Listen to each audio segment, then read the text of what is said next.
Bonjour et bienvenue à l'Indépendant pour le deuxième débat que nous consacrons à la problématique de la sécheresse dans les Pyrénées-Orientales.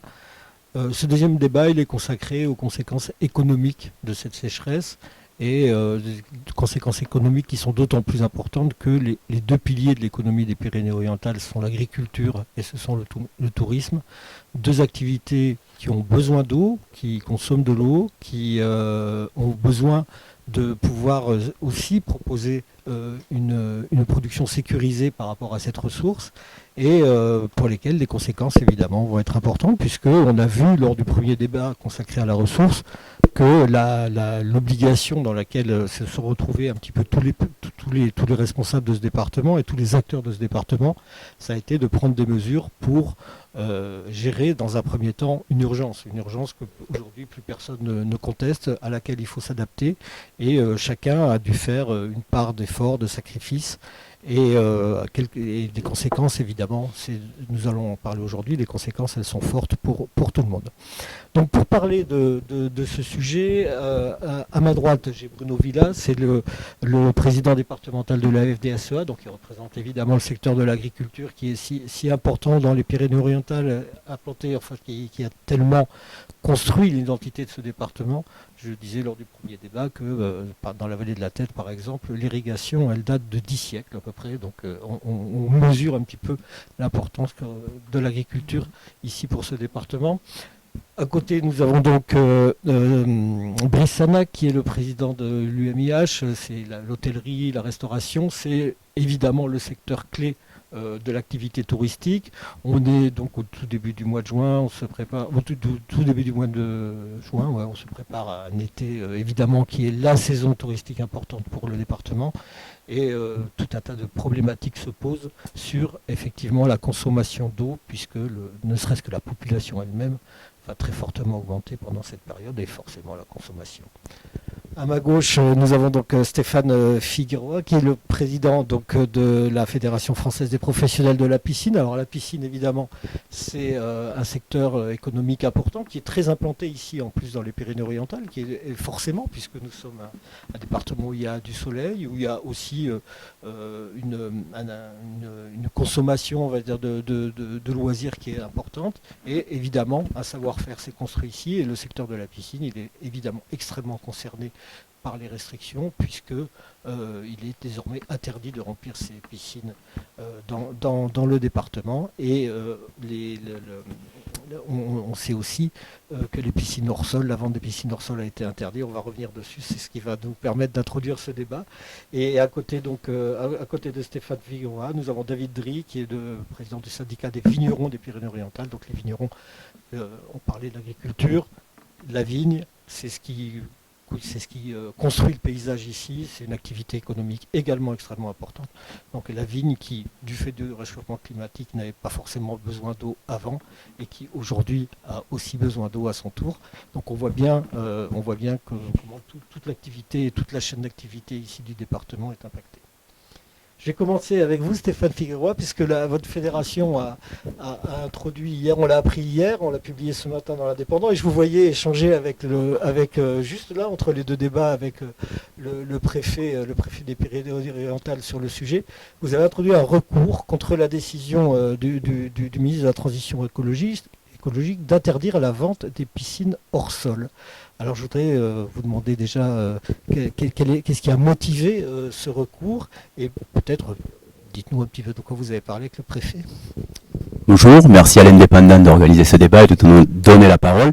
Alors, moi, je suis le président de la fédération qui suis effectivement basée à Perpignan.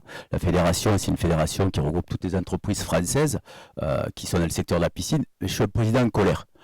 En colère parce que j'ai l'impression que monsieur le préfet a parlé de consensus tout à l'heure, mais il nous a pas du tout écouté. Il n'a pas du tout écouté le secteur des piscines et il nous a mis à l'arrêt. Il nous a mis à l'arrêt, on était un secteur qui était plébiscité par les Français, on est le premier marché en Europe, le second mondial, et à ce jour, il n'y a plus d'activité. En pleine saison, le secteur de la piscine à Perpignan, qui représente plus de 1000 emplois sur le territoire, qui a 3 des plus gros fabricants français sur les Pyrénées-Orientales, la société, je peux les nommer, la société ESPA, fabricant de pompes, la société Sorodiste à L, fabricant de raccords PVC, et le groupe Fluidra Zodiac qui fabrique des couvertures automatiques et des liners sur Perpignan et à son siège sur Perpignan, à ce jour, on n'a plus de pisciniers qui viennent chercher du matériel. Il faut savoir qu'on a aussi les 3 plus gros fabricants de coques polyester qui sont sur les Pyrénées-Orientales, qui est la société Coral, Mediester et Piscine Ibiza.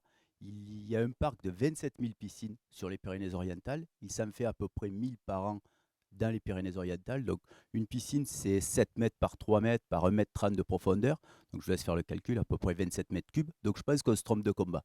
On se trompe de combat, c'est pour ça qu'on a fait un recours. On a fait un recours contre les piscines hors sol, et c'est ce que me disait monsieur le préfet tout à l'heure, qu'il avait essayé d'acheter une piscine sur Amazon et qu'a priori, le sympa Amazon ne livre plus sur les Pyrénées-Orientales. Donc, c'est sympa de la part d'Amazon. Par contre, on peut toujours acheter sa piscine hors sol en Espagne ou dans l'autre, ça pose pas de souci. Et il y a des piscines hors sol donc, qui se vendent sur Perpignan. Mais le commerce local catalan ne vend plus de piscines hors sol. Donc on l'a encore mis à l'arrêt. On ne peut plus faire la pointe de ces piscines, de la pointe en eau. Donc il y a un problème de sécurité sur l'ensemble des piscines, sur le parc existant, sur ces 27 000. Les alarmes ne peuvent plus marcher. Les volets automatiques baissent s'il y a un accident. Je pense que monsieur le préfet prendra ses responsabilités. Et il en est de même pour les nouvelles constructions. C'est vrai que ça fait rêver. On peut construire sa piscine, mais on ne peut pas la remplir. Et on ne sait pas quand on la remplira. Alors je pense qu'on se trompe de combat et on se sent vraiment stigmatisé parce qu'on représente 0,15% de l'utilisation de l'eau nationale. Honnêtement, je me dis, on sert d'exemple. Donc oui, on n'est pas content. On n'est pas content avec, j'entendais tout à l'heure monsieur Gott, l'hydrologue, qui disait, le travail n'a pas été fait auparavant. Les responsables n'ont pas pris leurs responsabilités, sauf que maintenant, on arrête un secteur. Donc un secteur florissant, je vais dire à 1100, à peu près à 1000 salariés, vous n'avez plus de boulot, vous arrêtez, vous ne construisez plus, vous ne faites plus rien, alors qu'on était un des plus beaux secteurs. Le secteur de la piscine fonctionnait très bien. Donc ouais, on n'est pas content et c'est pour ça qu'on a fait un recours et on a même écrit hier à M. Macron, au président de la République, pour dire arrêtez aussi ce matraquage. On a le maire d'Elne qui a dit j'interdis les piscines hors sol sur ma commune, 20 piscines par an sur sa commune. C'est vrai, ça fait beaucoup de pubs. Par contre, je ne pense pas que ça va changer grand-chose sur le problème de l'eau dans les Pyrénées-Orientales. Alors on doit faire des efforts. On en fait. On a dit qu'il ne faut plus vider sa piscine. Il ne faut plus faire de lavage ou un minimum. Il faut mettre une bâche systématiquement pour éviter les évaporations. On a créé un flyer, on a créé des affiches. On a été un des premiers à sortir un guide de la transition écologique pour dire regardez ce qu'il faut faire. 1500 entreprises ont signé ce guide. Mais là, on est à l'arrêt. On ne travaille pas. Alors on ne demande pas d'aide parce que de toute façon, on ne nous en a pas proposé. Mais je ne sais pas ce que vont faire les pisciniers demain à Perpignan. Vous dites on est à l'arrêt, ça veut dire que vous avez ressenti une baisse d'activité très nette. J'imagine que la plupart des piscinistes des Pyrénées-Orientales ne travaillent pas que pour le marché départemental. Est-ce que ça veut dire qu'avec la médiatisation de ces questions-là, avec ces problèmes-là, les gens hésitent à acheter des piscines, hésitent à investir? Quelle est exactement la proportion de baisse d'activité que vous notez? Il y a deux choses. Le piscinier qui est dans les Pyrénées-Orientales, il est dans les Pyrénées-Orientales, il travaille dans les PO. Donc celui-ci, l'artisan, les artisans, c'est à peu près entre 7 et 11 salariés. Eux, ils sont complètement à l'arrêt. Parce qu'il faut bien savoir que dans l'arrêté, il est dit, si vous avez eu la déclaration de travaux avant l'arrêté, vous pouvez remplir votre piscine en demandant à la police de l'eau de venir si l'ouvrage est en danger. Ouais, ça en fait beaucoup de si, avant de pouvoir mettre en eau. Donc au final, oui, on a une baisse de plus de 50% d'activité sur les Pyrénées-Orientales à ce jour, à 15 jours. Et sur le secteur national, alors c'est plus mitigé, mais on a un secteur à l'arrêt aussi. Oui, alors est-ce que votre question, elle est intéressante parce qu'elle concerne finalement tout le monde. C'est ce qu'on disait lors du premier débat. La difficulté que l'on rencontre à propos de la sécheresse implique que chacun fasse à son niveau un effort. Et vous estimez que l'effort qu'on vous a demandé est disproportionné? Nous, on ne nous a pas demandé un effort, on nous a arrêtés. Donc c'est beaucoup plus simple. Nous, on a proposé de faire des efforts, on a proposé différentes choses et on n'a pas été écouté ni entendu. Mais c'est sûr que du jour au lendemain, on nous a dit c'est fini. Vous construisez plus, vous remplissez plus et surtout, vous vendez plus de piscines hors sol. Ou alors vous pouvez les vendre, mais vous ne pouvez pas les remplir. Honnêtement, une piscine sans eau, d'une, c'est dangereux, et puis il n'y a pas beaucoup d'intérêt. Hein. Cette question de piscine hors sol, elle a frappé les esprits. Quand le ministre a fait cette annonce-là, elle a frappé les esprits. Est-ce que vous pensez, quand vous attaquez cette décision, est-ce que vous essayez pas d'attaquer aussi un symbole et d'essayer de dire aux gens, vous pouvez continuer d'avoir des piscines? Est-ce que vous ne redoutez pas surtout l'impact psychologique pour les consommateurs de la situation qui va se dire bah, ça vaut peut-être pas le coup que moi je fasse un investissement pour avoir une piscine parce que j'en profiterai pas compte tenu des difficultés. Mais excusez-moi, mais c'est ce qui se passe actuellement. C'est ce qui se passe. Pourquoi on va investir dans une piscine ou dans une piscine hors sol, sachant qu'on n'est pas sûr de pouvoir la remplir donc, dans les Pyrénées-Orientales, parce que c'est vraiment axé que sur les Pyrénées-Orientales. À ce jour, les arrêtés ne sont pas aussi restrictifs dans les autres départements de France, et heureusement pour l'ensemble de la profession. Par contre, dans les Pyrénées-Orientales, c'est l'arrêt complet. Donc, je me mets à la place de particulier. Pourquoi il va investir maintenant, sachant qu'il n'est pas sûr de pouvoir la remplir et sachant que même plus tard, la saison sera passée, qu'est-ce qu'il va faire de sa piscine? Alors j'espère qu'il n'y aura pas, je l'espère surtout qu'il n'y aura pas une canicule, comme on nous a fait pendant des années, on nous a dit c'est très bien d'avoir une piscine parce qu'on peut se rafraîchir, on peut apprendre la natation, on peut se rééduquer. Ben, là, les piscines hors sol, on ne peut pas les remettre à niveau. Oui. C'est un petit peu le même paradoxe, et là on va enchaîner sur le débat que je présentais concernant la viticulture, qui est une activité qui pendant longtemps a été peu consommatrice en eau par exemple à l'arboriculture, mais qui aujourd'hui, compte tenu du réchauffement climatique, a besoin d'eau, a besoin d'irriguer à son tour. En tout cas, c'est une problématique qui est très souvent soulevée dans un autre département où est l'indépendant et où on sera demain pour les mêmes débats, qui est dans l'Aude, où la viticulture reste à un niveau de production qui est très supérieur à ici, dans les Pyrénées-Orientales, mais vous êtes vous aussi confronté à ce que j'appellerais cet effet ciseau, où d'un côté on a besoin de plus d'eau au moment où il y en a moins. Entièrement. Alors pour la viticulture, quand même, il faut rappeler que ce besoin d'eau, il se fait sentir déjà depuis 3 ans. On a traversé déjà 3 crises sur les 3 dernières années dues aux aléas climatiques. On a quand même le record historique des 3 plus petites récoltes sur le département en termes viticoles, ce qui directement a un impact au niveau de nos chiffres d'affaires et aussi par rapport à des caves particulières, mais aussi à des caves coopératives qui sont quand même sur les départements très prégnantes, mettent à mal les structures coopératives et collectives puisque les coûts sont forcément augmentés de par le fait que la production est minime. Donc oui, l'agriculture, la viticulture lorgne depuis des années déjà sur le fait de pouvoir irriguer. Alors pour la viticulture, c'est très très peu sur le département, c'est anecdotique, on arrive à avoir 5% du vignoble irrigué. Autant vous dire que les 95% qui restent souhaiteraient eux aussi y avoir accès. On s'aperçoit aujourd'hui, alors cette année c'est vraiment un cas d'école, on a des vignes qui sont complètement dans un stade végétatif, c'est-à-dire qu'il y a eu une sortie de raisin, mais la végétation, elle, ne pousse pas. Donc on peut, en traversant le territoire, on peut s'apercevoir que certains secteurs, on a des vignes qui sont sous forme, alors ça dépend comment on veut le voir ou le percevoir, soit sous forme de petites salades au niveau des pousses, soit comme des petits bonsaïs, alors que normalement elles ont une végétation qui est déjà sur les 1 mètre de hauteur et qui est déjà mise dans les fils pour ne pas retomber.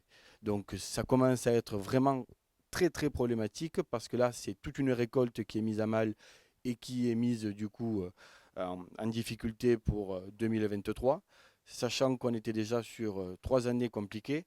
J'ai bien peur que ce soit le coup de semonce pour beaucoup de structures autant particulières que coopératives qui peut-être ne pourront pas passer le cap parce que économiquement aussi, quelque part, la structure collective fonctionne avec l'humain.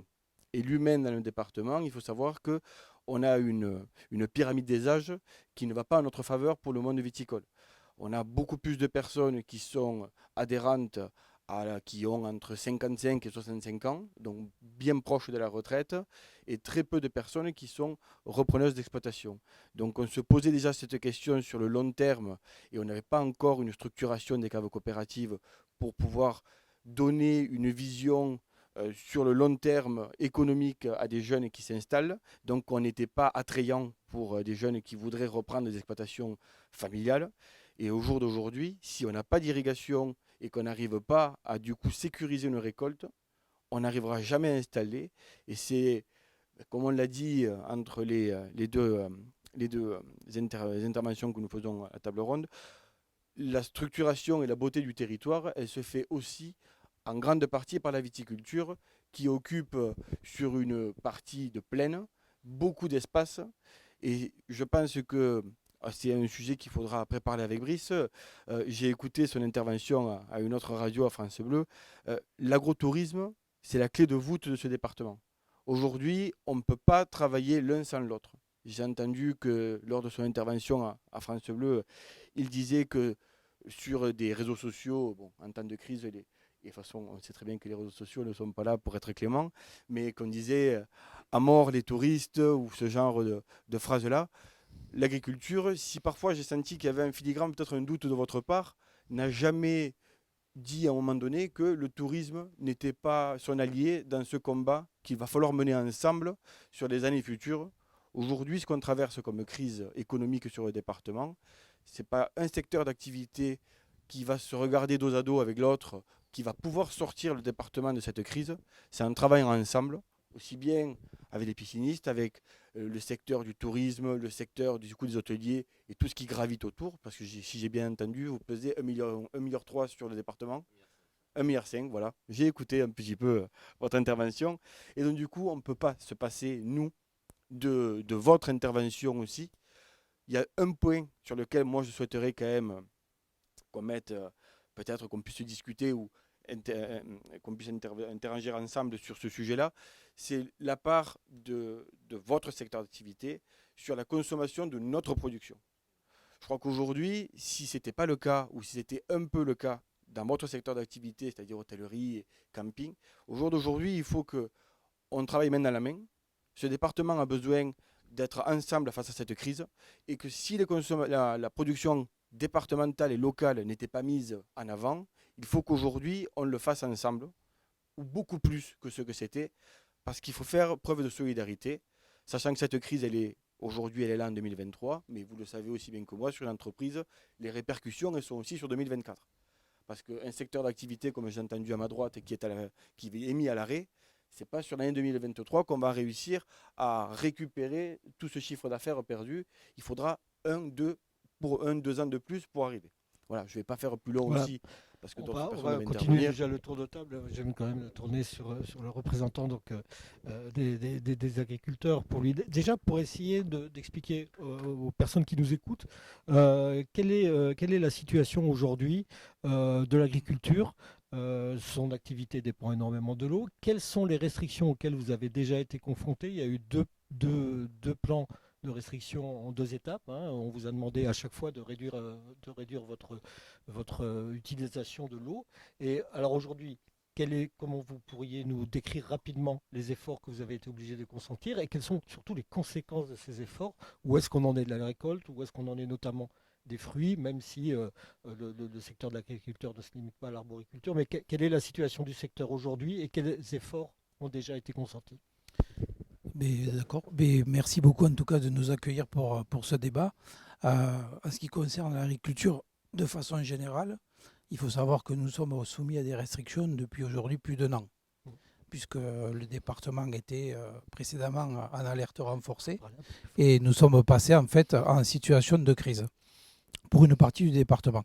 Donc les conséquences économiques sur nos activités agricoles, on les a déjà depuis 1 an. Donc forcément, ça a un impact significatif. Il faut savoir qu'en l'espace d'1 année, avec l'ensemble des restrictions et les problématiques d'accès à la ressource, on a réduit l'utilisation de l'eau au niveau agricole de 75% dans le département. Et forcément, ça a des effets significatifs sur l'ensemble des cultures irriguées qui concernent les Pyrénées-Orientales. On a chiffré avec la Chambre d'agriculture et les syndicats l'impact économique de ces restrictions, qui aujourd'hui se chiffre pour l'ensemble des secteurs agricoles à 230 millions d'euros. C'est-à-dire qu'aujourd'hui, dans l'état actuel des restrictions, puisque cela peut évoluer, on a perdu 230 millions d'euros sur la partie agricole. C'est-à-dire que ça n'inclut pas toute la transformation, les coopératives, le conditionnement et la vente de nos produits. Ouais, c'est ce qu'on appelle les pertes bord-champ. Donc je pense qu'effectivement, l'impact économique et le secteur qui est aujourd'hui de loin le plus impacté, c'est quand même le secteur agricole. Le secteur qui a fait le plus d'efforts par rapport à l'utilisation de la ressource, c'est quand même le secteur agricole, et ça déjà depuis 1 an. On ne sait pas, quand on parle de conséquences économiques, ce que seront les conséquences à la fin de la saison, puisque en fonction des restrictions nouvelles qui pourraient venir se rajouter à la situation actuelle, plus on monte le curseur en termes de restrictions, plus les impacts économiques sont importants.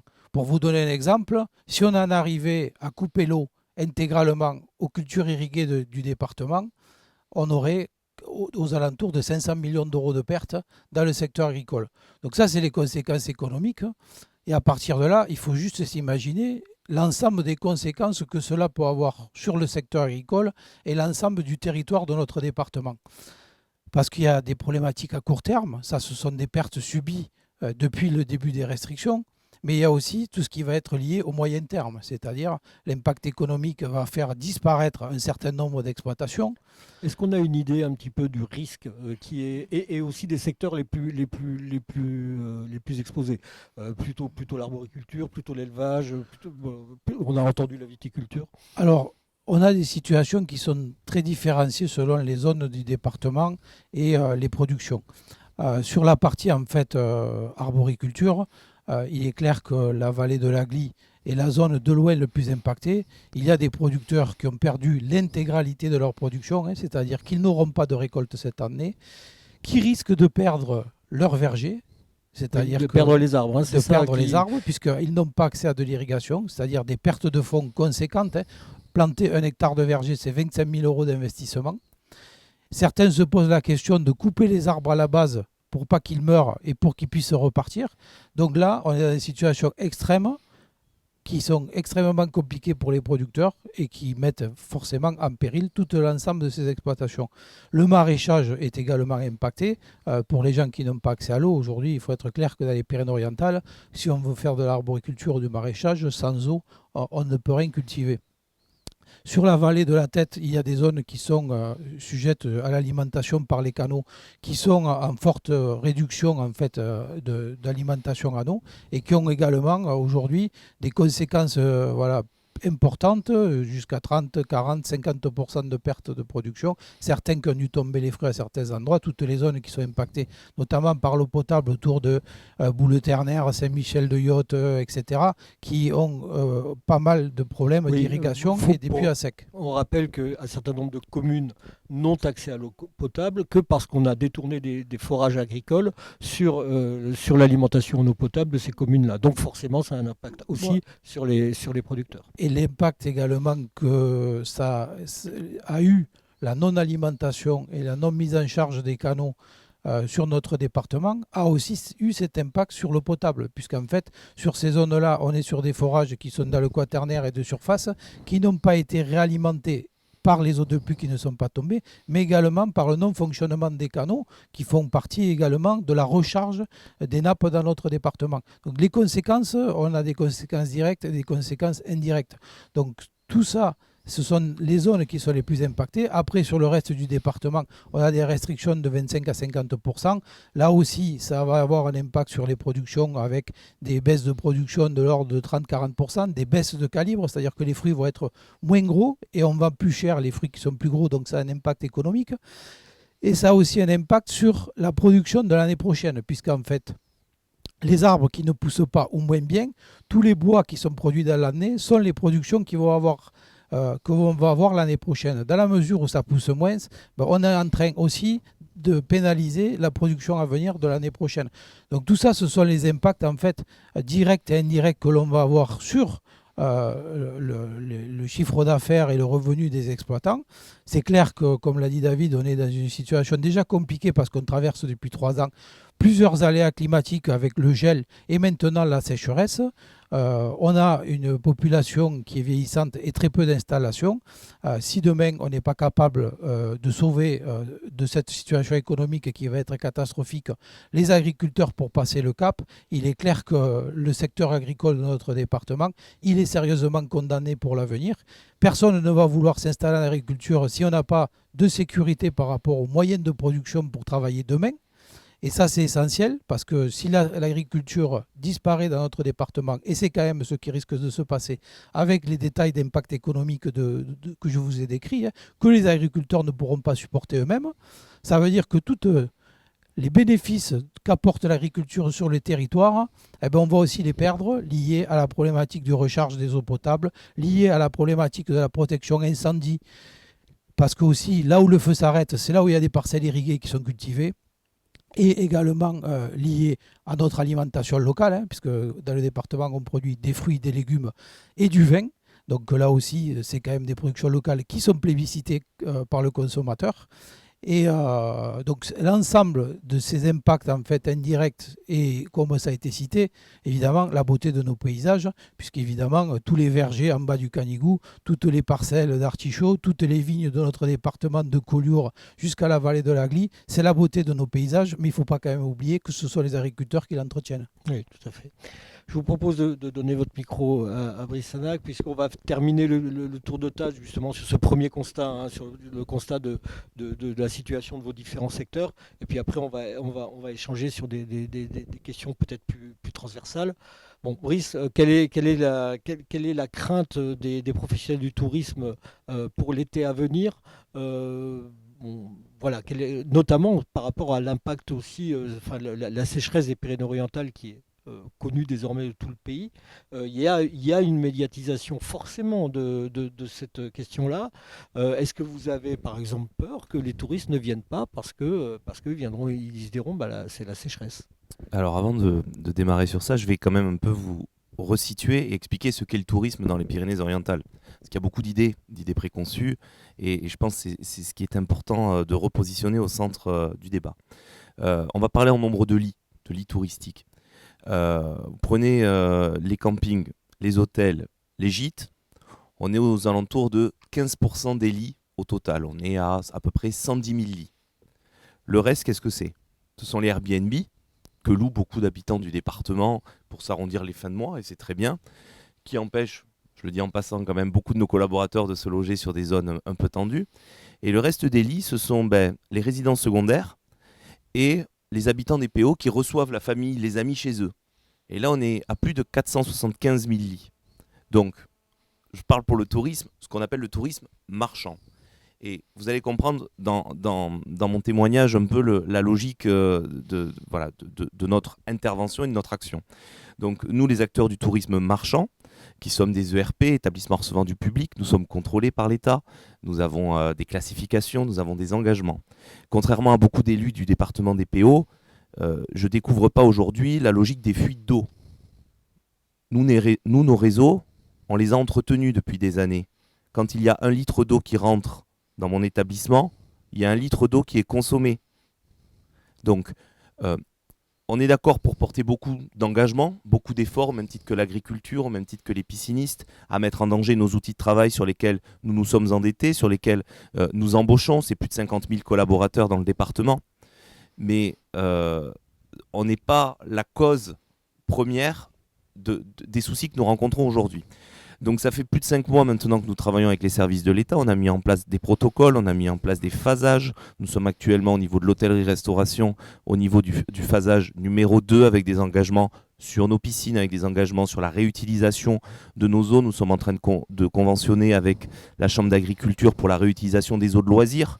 Je juge plutôt bénéfique pour l'image du département, mais également pour notre conscience à tous de citoyens autour de cette table, de réutiliser les eaux de loisirs. Une eau de piscine, une eau de spa doit être réutilisée et mise à disposition de l'agriculture. C'est par des petites gouttes qu'on arrivera à faire des choses. On est dans du symbole. Tu parlais, David, de l'aménagement. Moi, je suis à Collioure, je suis à Banyuls. Heureusement qu'on a les vignes.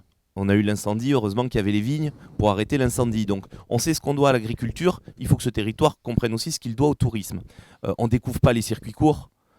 Sur toutes les tables des Pyrénées-Orientales, nous avons plus de 1200 restaurants.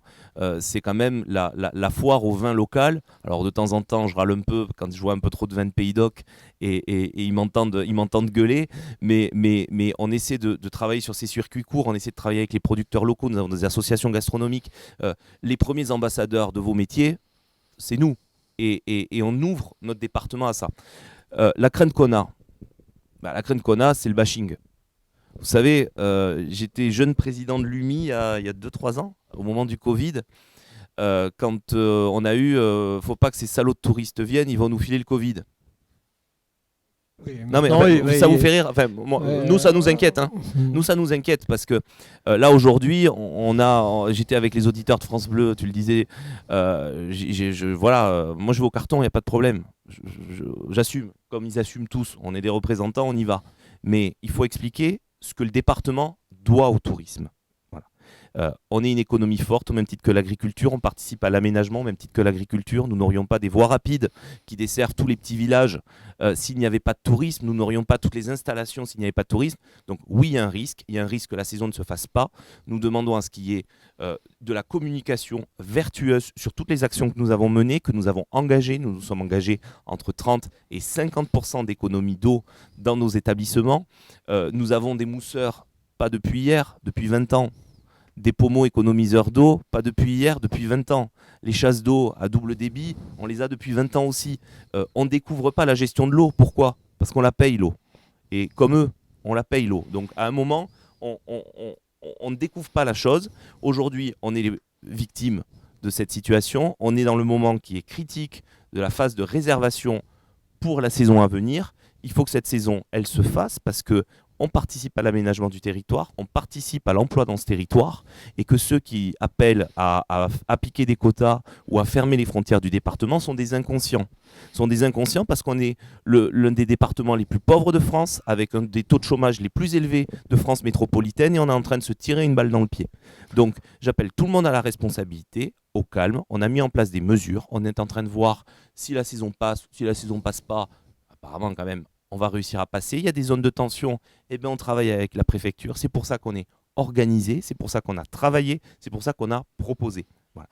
Donc ce que je veux vous dire, c'est faut être optimiste. La saison, on va la faire, on la fera différemment et surtout on va travailler sur d'autres choses. Pour revenir juste rapidement sur les piscines, parce que j'entends que c'est quand même le grand sujet des débats, juste expliquer que nos piscines, dans nos établissements, nous sommes à 300 bassins entre les piscines de camping, les piscines d'hôtel et les piscines de collectivité. Ce sont des bassins qui sont contrôlés par les agences régionales de santé très régulièrement. Vous êtes président des syndicats des piscinistes, vous savez que nous avons des collaborateurs qui sont payés pour ça, dans nos entreprises à contrôler, ce qui fait que nous avons pas à faire des vidanges régulières, nos piscines ont moins d'impact qu'une piscine de particulier. Pourquoi ? Parce qu'il y a des gens qui sont là et qui les gèrent du matin au soir. Ça, c'est la première des choses. Deuxièmement, on a pris des engagements pour lutter contre l'évapotranspiration à travers des bâchages.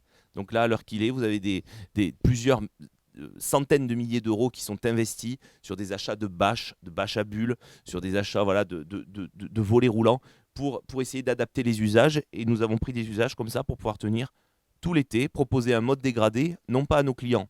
C'est nous les patrons et nos collaborateurs qui allons travailler en mode dégradé pour offrir à nos clients la saison la plus normale possible, parce que, je vous le dis, le département des PO n'a pas les moyens de se priver ni de l'agriculture ni du tourisme.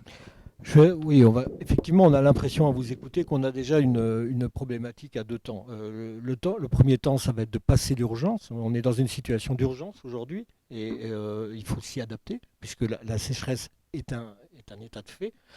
C'est de la faute de personne. Enfin, la hausse des températures, on a fait des articles là toute la semaine pour présenter ce sujet. On voit bien que la baisse des débits des fleuves côtiers, par exemple, c'est quelque chose qui est structurel. Entre 1958 et 2018, ils ont baissé de 30 à 40%. Donc il va falloir s'adapter à une situation qui est en train de changer. Et là, il va falloir s'y adapter en deux temps. Premier temps, passer l'été dans les meilleures conditions possibles ou dans les moins pires, je pense que c'est peut-être un peu plus juste. Et par rapport à ça, effectivement, chaque secteur doit consentir des efforts. Donc, la première question, c'est est-ce que vous pensez que les efforts qu'on vous demande sont disproportionnés par rapport à ce que vous pouvez donner ?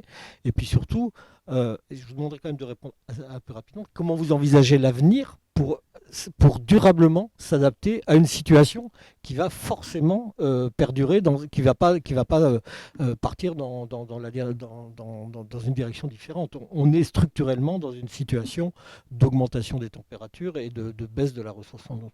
Peut-être pour commencer. Oui, sur le court terme, on en a parlé. Hein. L'objectif est de passer le cap de la façon la moins pire possible pour arriver à sauver les gens qui risquent de disparaître. Parce que toutes les entreprises et les agriculteurs qui ne seront pas là demain, malheureusement, nous ne les renouvellerons que difficilement. Donc ça, c'est un premier enjeu. Après, si on veut parler du moyen terme, il est clair qu'aujourd'hui, la situation que nous traversons nous montre d'une part, les erreurs qu'on a fait par le passé, d'autre part, l'ensemble de l'immobilisme qu'on a eu sur la gestion de l'eau, puisqu'il faut quand même se dire que dans le département des Pyrénées-Orientales, il n'a malheureusement plus que 190 ou 200 mm depuis un an, mais qu'on a encore des rivières qui coulent. Ce qui montre bien qu'avec une pluviométrie qui ressemble au Qatar, on a encore de la ressource en eau qui coule et des barrages où il y a encore un peu d'eau dedans. Ça montre simplement qu'il n'y en a pas suffisamment, c'est clair, mais qu'on a du potentiel de la ressource grâce au relief qu'on a, les montagnes et l'ensemble des fleuves qui traversent notre département, qui prennent source chez nous et qui se jettent chez nous dans la mer. Donc quelque part, des solutions, elles existent et l'objectif, il est pour nous clairement de faire en sorte que quand on sortira de cet épisode-là, parce qu'à un moment donné, il va repleuvoir dans les Pyrénées-Orientales et on espère tout ce qui ne repleuve pas trop fort d'un coup, mais à ce moment-là, il faut être capable de faire en sorte de récupérer toute l'eau dont on a besoin, de pouvoir la stocker, de travailler sur la réutilisation des eaux usées traitées comme ça a démarré aujourd'hui, exceptionnel. Des projets qui peuvent prendre 3 ou 4 ans de démarche administrative, en 2 jours, on les a débloqués. Comme quoi, des fois, d'être dans le mur, ça peut avoir certains avantages. Oui, est-ce qu'on n'est pas aujourd'hui dans cette situation-là? C'est une situation, on en parlait lors du premier débat, quand même de prise de conscience très violente par rapport à la situation, du fait qu'il faut effectivement, vous l'avez dit, réagir par rapport à ce qu'on faisait avant et à tous les niveaux. Oui, mais ce qui se passe aujourd'hui, un certain nombre d'éléments et de problématiques, ça fait quand même des années qu'on le répète. Gérer différemment les barrages. Gérer différemment le débit de la rivière, ne pas avoir vidé les barrages cet hiver pour garder l'eau, la réutilisation des eaux usées traitées, 2 à 3% en France, 95% en Israël. Aujourd'hui, on se pose la question de la désalinisation de l'eau. Mais avant de désaliniser l'eau, il faut peut-être se demander d'éviter d'envoyer l'eau à la mer pour enlever le sel après de cette eau. Donc c'est ça l'ensemble des sujets sur lesquels on doit travailler. Et pour terminer, également l'ensemble des stockages qu'on peut faire sur notre territoire et parler, parce que souvent c'est des sujets qui reviennent sur la table, du modèle agricole. On entend souvent, il faut changer de modèle agricole, il ne faut plus faire ce qu'on fait dans les Pyrénées-Orientales, il faut travailler. Pour être clair, dans l'avenir dans les Pyrénées-Orientales, on ne va pas produire des cactus, parce que je ne pense pas que ce soit ce que les gens souhaitent consommer. Pour être clair, l'adaptation du modèle agricole dans les Pyrénées-Orientales, les agriculteurs, ils sont en permanence adaptation par rapport au modèle, par rapport au changement climatique, par rapport aux problèmes de l'eau. 30% du département est cultivé en agriculture biologique et on est en adaptation permanente. Et nous, notre volonté, c'est de continuer à s'adapter. Mais il ne faut surtout pas oublier que dans l'agriculture, on travaille avec une climatologie, un territoire, des sols et aussi un marché et des attentes des consommateurs. C'est-à-dire qu'il faut des produits qui sont attendus par le consommateur. Et nous, dans les Pyrénées-Orientales, si on a accès à de l'eau, on a la chance de pouvoir produire, grâce à notre climat, beaucoup de denrées alimentaires qui sont prisées par le consommateur avec des qualités au niveau nutritif et modèles agricoles qui sont exceptionnels. Et c'est ça qu'il faut arriver à continuer. Et pour ça, il faut accompagner l'agriculture dans cette transition. Mais la transition, on y est en permanence. Alors, on est en remise en question permanente. Donc là-dessus, on est volontaire. Mais effectivement, quand on souffre comme ça au niveau économiquement, il va falloir nous accompagner pour faire en sorte que aider à innover, aider à replanter des variétés mieux adaptées. Aider à encore mieux gérer la ressource sur les exploitations dans notre département. Il faut savoir qu'en 30 ans, l'agriculture consomme 3 fois moins d'eau. Ouais, c'est ce que nous expliquait David Massotte lors du premier débat. Et encore, on parle de consommation, mais l'eau, en fait, nous, on ne la mange pas. Elle est évapotranspirée par les plantes, elle est rendue dans les terres et elle est vendue dans les fruits et légumes et le vin, etc., que l'on commercialise. Donc en fait, l'eau, on la transporte. Je veux dire, c'est pas, on nous taxe souvent d'être des utilisateurs, des consommateurs. Mais regardez, nous, en fait, on ne fait que participer au cycle naturel de l'eau. Donc effectivement, cette transition à l'avenir, elle est importante. Maintenant, on a des moyens de faire avancer les choses plus rapidement parce que malheureusement, les Pyrénées-Orientales sont un exemple national d'une situation compliquée de sécheresse et tout le monde a envie de trouver des solutions et tout le monde, j'espère, devra se mettre autour de la table pour trouver un consensus et des solutions rapides. C'est en tout cas nous ce qu'on espère. Nous, vous le voyez, ça fait des mois qu'on travaille constructivement pour trouver des solutions, faire les efforts que l'on doit faire, parce que quelque part, il y a des choses qu'il faut préserver, et l'eau potable en premier, et le risque incendie évidemment. Donc les conséquences, on les assume, et les pertes, mais malheureusement, on va les avoir. Il faut nous accompagner sur du court terme, et sur du moyen, et du long terme aussi. Ouais, vous risquez de demander des aides certainement à la fin de l'été, à la sortie de l'été, pour justement pour arriver à passer ce cap. Des aides, on n'a pas attendu à la fin de Oui, l'été oui, pour je les sais. demander, parce que Mais- quand on voit l'ardoise, on se dit que si on ne commence pas à les demander, expliquer quand même quelles seront les conséquences économiques de notre secteur d'activité, quand on arrivera au bout, ça sera trop tard, hein.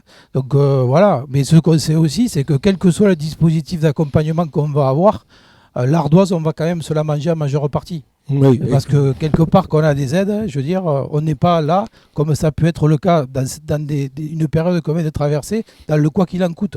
Là, c'est à nous que ça va coûter en premier. Et on aura, j'espère, des accompagnements sérieux, et on attend des dispositifs encore suite à la visite du ministre, pour nous accompagner et pour sauver ce qui est encore possible. Et évidemment, accompagner ceux qui seront le plus en difficulté, parce que c'est quand même eux qu'il faut sauver en premier, quoi. Sur sur la question, Brice, justement, ouais, sur la question des, parce qu'on va aussi donner la parole à l'autre côté à l'autre côté de la table, mais sur la question justement de la répartition des efforts. Est-ce qu'il n'y a pas de la part de tous les acteurs économiques une forme d'exemplarité à avoir sur le fait de dire bon ben voilà, tout le monde n'a pas les mêmes besoins, tout le monde ne consomme pas la même chose, mais chacun consomme au niveau d'importance qu'il a pour le territoire et pour l'activité économique, personne ne le conteste, mais justement comment faire en sorte que ici dans le département, il n'y ait pas déjà d'opposition entre les activités.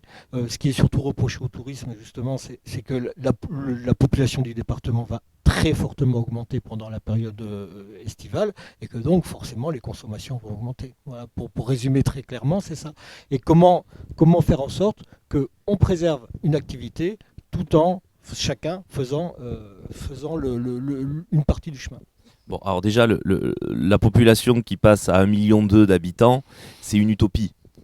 On n'est pas du 1er juillet au 31 décembre à 1,2 million d'habitants. Ouais, c'est sur l'ensemble de la période. Non, avec mais les allers-retours, voilà, etc. il faut quand même imaginer qu'on n'a pas les deltas qu'on a l'habitude de se dire pour s'enorgueillir, pour dire qu'on est une merveilleuse destination touristique. Bon, ça, C'est une des première conséquences de la Non, non, sécheresse, mais c'est qu'on est un peu plus transparent. Justement, non, mais sur enfin, cette alors, question. nous, la transparence, on la joue totale et ça, il n'y a pas de souci. Je veux juste rebondir sur ce qui vient d'être dit parce que c'est très intéressant.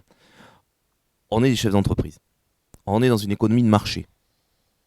Vous pouvez pas, le département des PO, c'est pas le petit village gaulois qui va faire sa petite soupe et eux, ils vendent leurs abricots en plein milieu du Medfel, ils ont eu droit à une pub catastrophique.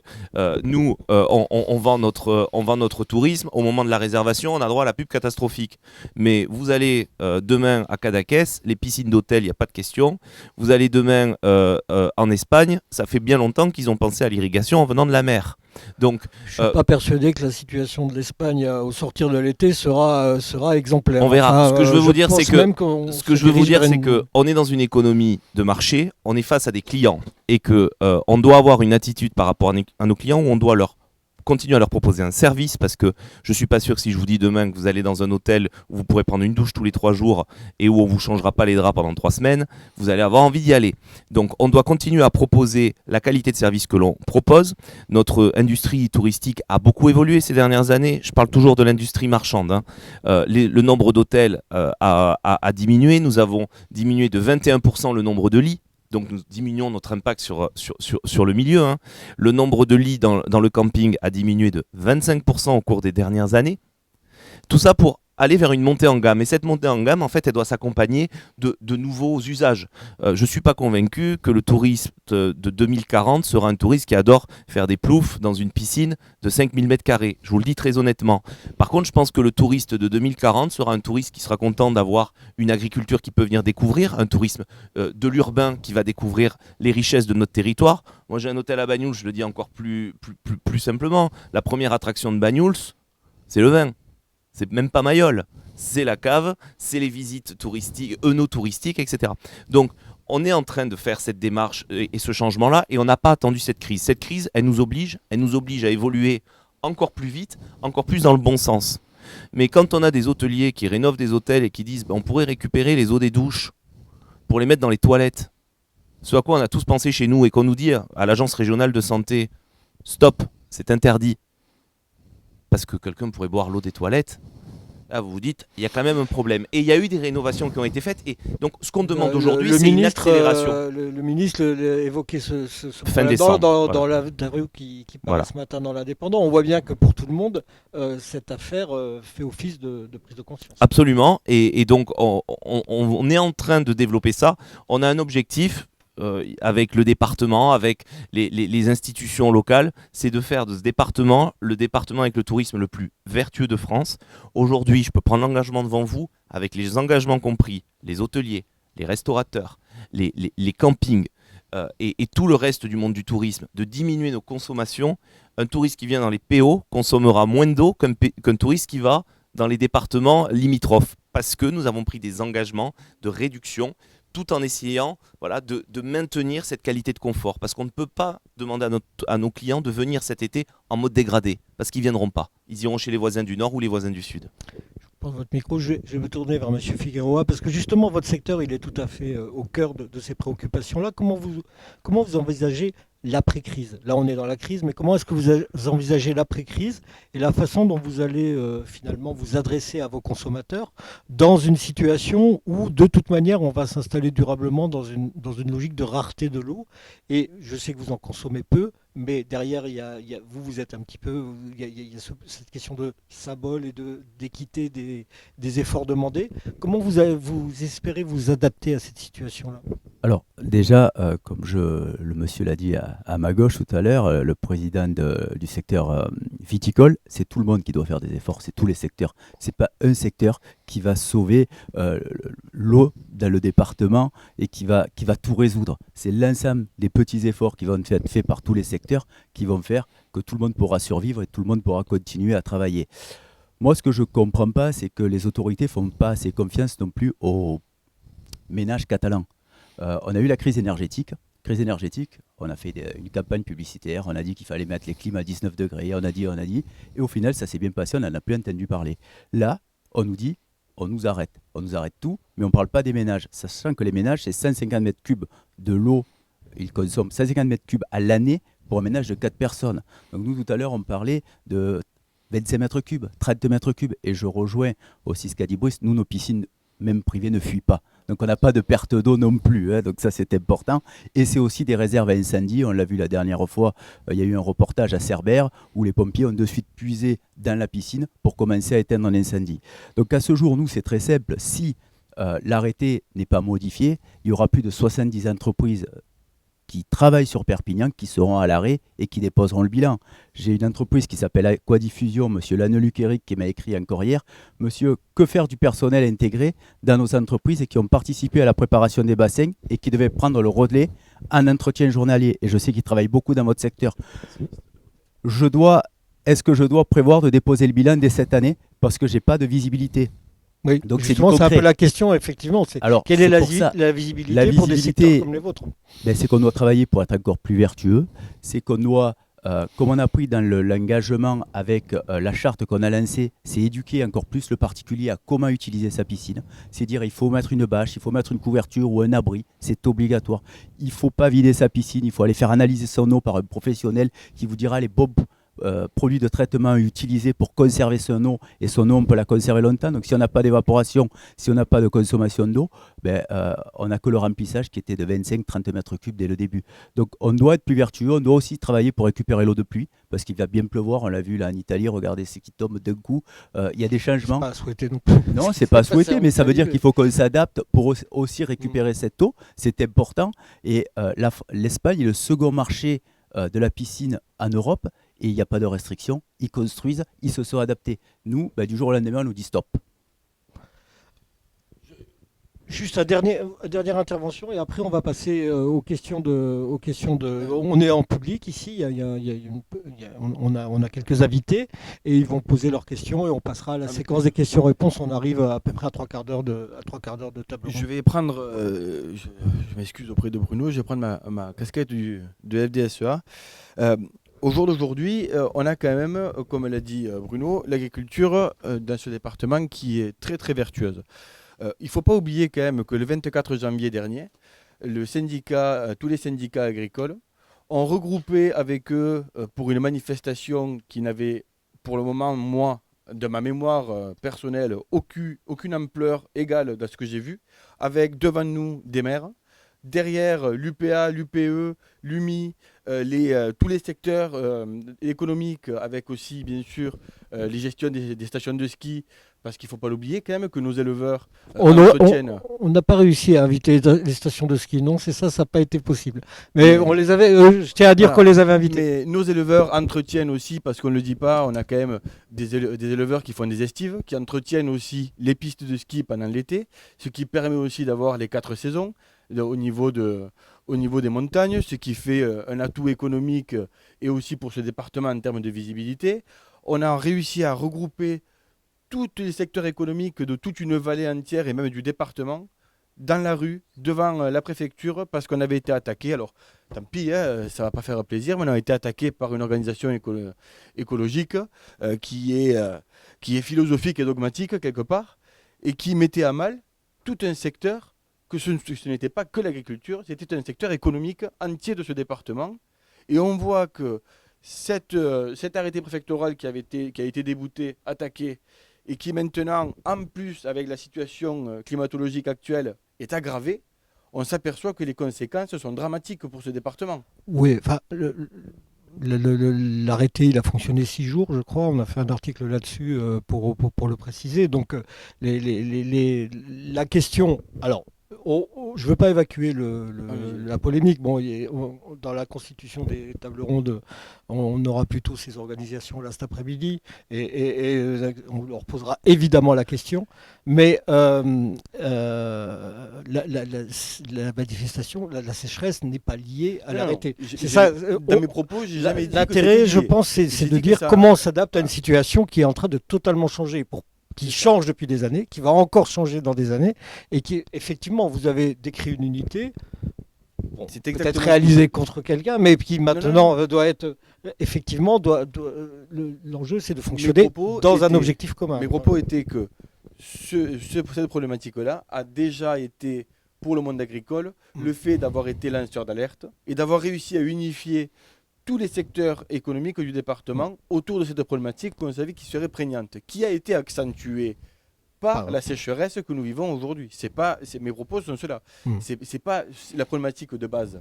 Elle est là, mais elle n'aurait pas été aussi prégnante. Elle l'est parce qu'on a une sécheresse. Ça a servi, on va dire, d'élément déclencheur C'est quand à la c'est quand situation. même révélateur du fait que les agriculteurs, peu importe leur filière, ce sont des gens qui ont quand même des pieds sur terre et qui arrivent à gérer, et c'est ce que j'entends depuis le début, qu'il faut savoir aussi laisser parfois gérer les habitants du département, leur département. C'était une proposition d'ailleurs qui est apparue à la fin du premier débat. Je ne sais pas si vous l'avez entendu, mais Nicolas Garcia a expliqué que selon lui, la gestion de l'eau devait être publique, devait être contrôlée par ce qu'il appelait un CIDETOM de l'eau. Alors bon, c'est une. Est-ce que je laisse répondre mon voisin à Nicolas Garcia ou pas? On parle pas des. Non. S'il veut parler des piscines d'Aile, on peut, mais c'est pas forcément l'enjeu. Si j'ai cité cet exemple-là, c'est dans l'idée de gérer collectivement l'eau, parce que effectivement, la question, elle est essentiellement là. Ça a été très très bien expliqué et détaillé par Bruno tout à l'heure. Une gestion qui est déjà depuis plusieurs années, depuis 1940. Attention au micro. Depuis 1940 pour la gestion des barrages. Bruno l'a très bien expliqué. On a des lacunes sur cette gestion de l'eau qui amène toute chose accumulée amène à la situation actuelle, qui aurait pu être difficile, mais qui en devient dramatique. Et c'est ce qui est dangereux pour nous. On demande, nous, sur le département, parce que je reprends des termes d'un ancien président Fédé qui était avant Bruno, qui disait qu'on a un statut un petit peu insulaire sur ce département. C'est-à-dire que l'eau qu'on utilise, c'est de l'eau de pluie, de l'eau de la fonte des neiges, avec des stockages et des barrages, mais on n'utilise pas de fleuves qui viennent d'ailleurs de ce département. Donc quelque part, il faut que notre gestion elle soit faite aussi par les habitants de ce département et non pas par des personnes qui sont extérieures à ce département et qui vont avoir une gestion qui sera une gestion globale. Alors que nous, on sait comment utiliser notre gestion, notre ressource, et qu'il faut qu'on nous laisse aussi pouvoir nous exprimer et qu'on prenne en compte notre avis. Une utilisation collective. Justement, sur cette proposition-là, sur la question de comment, ça, l'avis de la FDSEA m'intéresse sur quelle est votre position justement sur une gestion collective de tout le département et de tous les acteurs du département de la ressource en eau? Ah ben, nous, on y est favorable, et je rebondis par rapport à ce que vient de dire David. Une des contraintes sur les débits réservés qu'il a cité comme exemple, c'est qu'en fait, on gère la tête comme on gère le Rhône, avec une réglementation nationale. Oui, c'est la même réglementation Donc, qui a servi à un moment l'arrêté. donné, laisser faire les gens des territoires qui connaissent le mieux leur territoire pour adapter la gestion de l'eau à leur territoire et leur expérience. Les canaux, vous l'avez dit, 5000 km de canaux dans notre département qui datent depuis 500 ans. Bon, ben, à un moment donné, il y a une histoire. Il y a des gens qui étaient là sur le territoire, qui le connaissent, qui ont créé tout ce système hydrologique qui existe encore aujourd'hui. Et donc, si on reprend les débits réservés, c'est une réglementation nationale. On a l'agence Rhône-Méditerranée, l'agence de l'eau, qui gère tout le bassin de Lyon jusqu'à Perpignan et qui nous impose des règles nationales qui ne sont parfois pas adaptées au département méditerranéen. Et ça, on le subit. Voilà, comme la gestion des barrages, vous l'avez dit, la problématique voilà, de vider les barrages au mois d'octobre. On ne se pose plus la question de savoir s'il ne faut pas garder un peu d'eau. Non, on applique des règles et on ne bouge pas. On en a parlé effectivement lors du premier débat. On ne va pas refaire un débat, mais effectivement, tout ça, c'est une question de gestion qui doit se faire de façon plus locale avec des gens qui connaissent leur territoire. Après, pour la gestion collective, moi j'y suis favorable, mais il faut que les gens soient capables d'avancer. C'est-à-dire qu'à un moment donné, les problématiques politiques, parce qu'on va se le dire clairement, si aujourd'hui on en est là, c'est à cause des rivalités politiques qui font qu'un certain nombre de dossiers n'ont jamais pu avancer. Sur la gestion de l'eau dans le département, le dernier ouvrage qu'on a fait, c'est Carambani, c'est quasiment il y a 30 ans. Depuis, nous n'avons rien fait. La seule chose qu'on a fait, c'est des économies d'utilisation de l'eau. C'est tout. On n'a rien travaillé de mieux sur la ressource. On n'a pas revu la façon de gérer les barrages. On a été soumis au débit réservé. On n'a pris que des contraintes et on n'a rien fait par rapport à la problématique de la gestion de l'eau. Et ça, c'est quand même, et moi je suis clair là-dessus et je l'ai répété à plusieurs reprises, déjà un problème politique. C'est-à-dire qu'à un moment donné, il faut qu'on ait des gens courageux, qui soient capables de travailler ensemble, d'avancer dans le même sens pour vraiment trouver des solutions et les mettre en œuvre dans le département. Et ça, c'est indispensable. Et avoir des gens qui sont visionnaires. Je veux dire, ce qu'on travaille aujourd'hui, c'est l'avenir, c'est les prochaines générations, c'est les gens qui vont arriver demain, c'est les jeunes. Et il faut leur donner des solutions, il faut leur donner des perspectives parce qu'elles existent et parce qu'on a des solutions. Et c'est ça qu'on attend, en tout cas, des politiques demain. Et d'éviter de faire ce qu'on a fait avec des rivalités du passé qui font qu'au final, on ne fait jamais rien. Et on se retrouve dans le mur aujourd'hui. Merci. On va passer donc aux questions du public. On va y consacrer un quart d'heure, je pense. Alors pour le coup, on a la possibilité de faire passer le micro, non? Et du coup, moi je... Oui, bonjour. André, vous m'entendez là, non? Oui, très bien. Ouais. André Huguet, apiculteur. Bon, en dehors des problèmes qu'on rencontre en apiculture, j'ai vu monsieur le préfet, donc on verra ça ensemble. Oui, au cours du premier débat, on a fait passer tous vos argumentaires au préfet. Moi, je voudrais parler, je m'adresse aux agriculteurs. Rappelez-vous, à l'époque, quand la Chambre d'agriculture, les agriculteurs, nos aînés ont refusé le tuyau qui venait du Rhône. Hein, voilà, il s'arrête à Narbonne, il ne va pas plus loin. Il y a plusieurs raisons invoquées, dont l'eau qui devait aller à Barcelone, qui concurrençait l'agriculture. Je pense que si à l'époque ça avait abouti, je pense qu'on n'en serait pas là. Ça d'une part. Ça, c'est la première question. Et la deuxième, c'est quel est actuellement, au niveau de l'agriculture, disons au niveau des intrants, surtout ce qui est pesticides, où on en est exactement. Moi, je suis concerné directement par avec les abeilles, bien sûr. On évite d'aller dans les zones aux cultures fruitières parce qu'on sait que même s'il y a quelqu'un qui ne traite pas, si le voisin à côté traite, les abeilles vont jusqu'à plus de 3 km. Donc on évite les zones fruitières. Et ce serait pour nous une ressource très importante. Voilà, cette question. Je pensais pour vous. Oui, donc déjà par rapport à la question du tuyau, quand on évoque cet aspect du tuyau, il faut remettre les choses dans leur contexte au moment où les choses sont décidées. C'est facile aujourd'hui de dire les gens ont refusé le tuyau il y a 30 ans. Mais il y a 30 ans, effectivement, nous n'en étions pas là. Il y a 30 ans, on avait des problématiques de compétitivité et de distorsion de concurrence avec les Espagnols. Et le tuyau, qui devait venir dans les Pyrénées-Orientales, devait aller en Espagne et pouvait alimenter des productions qui étaient nos concurrents. Et on voit quand même, ça le tuyau, déjà les dégâts que ça fait sur notre agriculture locale, les importations et la production qui vient d'Espagne ou du Maroc, avec des charges et des coûts de main-d'œuvre qui sont très différentes de ce qu'on a chez nous. Donc, à un moment donné, les agriculteurs, quand ils ont pris cette décision, ils se sont peut-être coupés un bras, mais peut-être pour encore être là aujourd'hui. Donc, c'est vrai qu'aujourd'hui, on dit que le tuyau, il nous le faudrait, parce que le contexte n'est pas le même, parce que la situation a évolué, parce qu'aussi, on n'a rien fait, comme je l'ai dit tout à l'heure, depuis 30 ans. Et donc, quelque part, si on a le tuyau, à l'époque, Fresh nous avait dit, bon, les Catalans, vous êtes sympas, mais comme vous ne voulez pas le tuyau, on va faire en sorte qu'il soit dimensionné pour qu'il n'aille pas plus loin que dans l'Aude. Effectivement, il l'a fait. Et aujourd'hui, si on peut bénéficier du tuyau, ça ne sera qu'en période hivernale pour pouvoir envoyer de l'eau chez nous et pour la stocker, puisque le débit, en fait, en saison, en été, et le diamètre du tuyau ne permet pas, en fait, d'alimenter en même temps les Pyrénées-Orientales et les autres départements qui l'alimentent. Mais pour autant, il y a un sujet sur la possibilité de stocker cette eau en hiver, qui, à mon avis, il faut travailler parce que c'est aussi une solution. Et sur l'aspect des produits phyto, encore une fois, hein, moi je suis aussi arboriculteur, maraîcher arboriculteur, et les abeilles, c'est la vie. Mais je sais, vous amenez les ruches chez moi en plus. les abeilles, c'est la vie des plantes, c'est grâce à la pollinisation. Donc effectivement, nous les agriculteurs, sans abeilles, on n'a pas de pollinisation, on n'a pas de fruits, on n'a pas de légumes.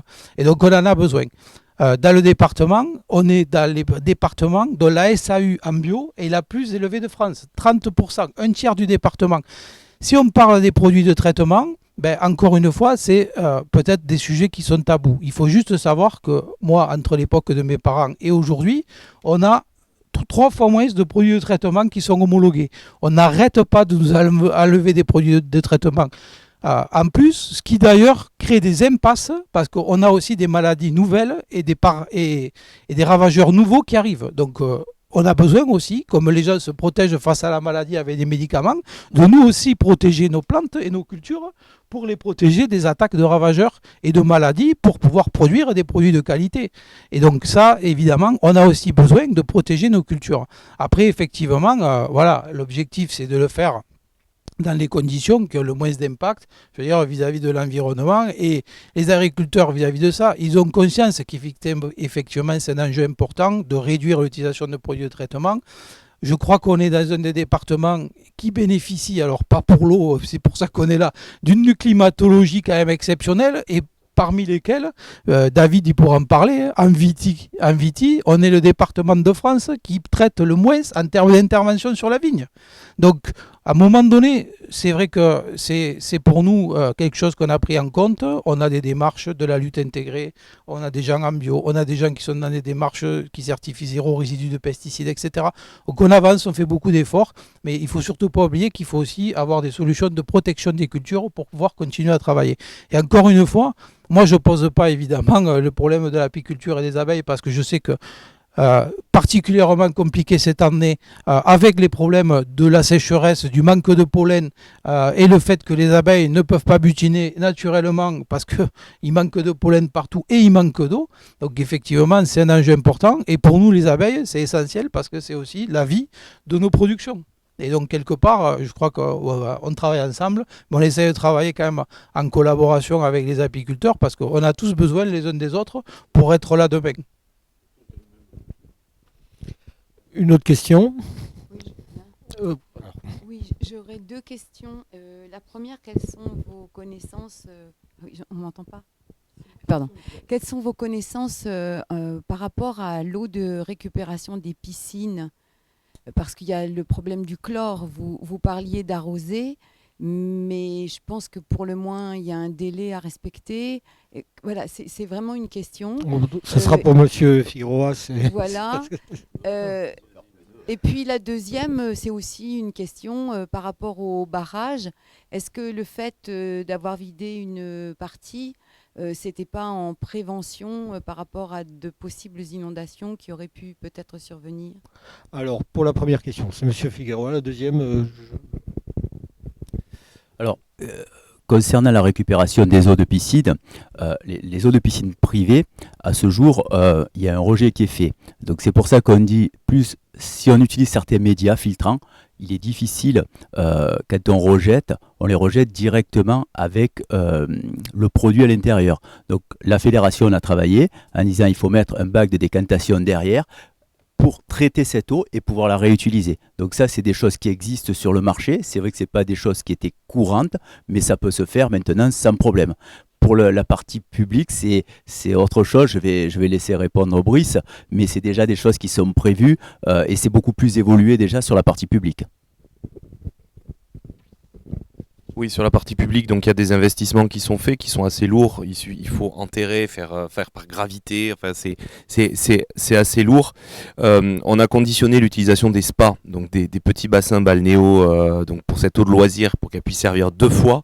On l'a conditionné. En fait, ce sont des eaux qui sont assez peu chlorées. Et en fait, on les met dans des bassins de récupération et de décantation. Et je crois que c'est 3 ou 4 jours. J'ai plus le chiffre exact, faudrait que je regarde. Et au bout de 3 ou 4 jours, en fait, le chlore disparaît naturellement de l'eau en fait et ça la rend propre, pas à la consommation. Vous n'allez pas boire de l'eau de jacuzzi, hein, je vous rassure, mais par contre ça permet de pouvoir irriguer, de pouvoir utiliser dans d'autres choses. Si demain les agriculteurs n'ont pas besoin de cette eau, et je pense qu'on doit aller dans cette démarche vertueuse, ce sont des eaux qui peuvent être réutilisées, j'en discutais hier avec les services de l'État, pour le nettoyage des rues, par exemple, récupéré par les communes. Ça peut être réutilisé, voilà, pour de nombreuses choses, et l'irrigation aussi des espaces verts, parce que, comme je disais tout à l'heure, le but n'est quand même pas d'accueillir nos touristes dans un désert et avec toutes les plantes qui sont cramées. Donc voilà, la priorité, c'est l'agriculture, parce que c'est eux qui nous nourrissent, et la deuxième des priorités ensuite, ce sera le nettoyage, les donner aux communes, et l'irrigation de nos espaces verts.